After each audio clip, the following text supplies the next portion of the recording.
السلام عليكم ورحمة الله وبركاته. ازيكم حبايب قلبي؟ كل سنة وانتم طيبين، داخلين على شهر كريم، رمضان كريم.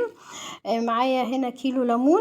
هنفتح الليمون نص فتحة وهنغليه على النار لمدة نص ساعة ونرمي المية بتاعته.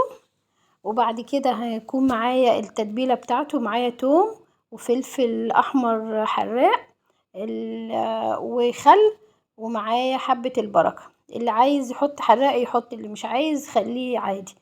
هجيب برطمان معقم بنغسله كويس وبنحطه على البخار مية كده عشان نعقمه، وهننزل الليمون فيه وهتاكلوا احلى ليمون. دوت هيقعد يومين بس، وبعد ما يستوي هتحطيه في التلاجة عشان ما يعملش اي عفون عليه.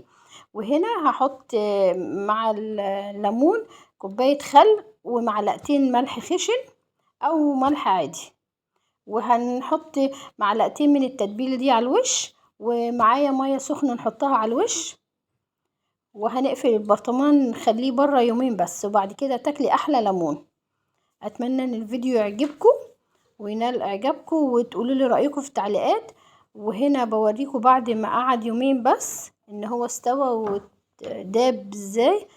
بالهنا والشفا، ورمضان كريم علينا وعليكم يا رب.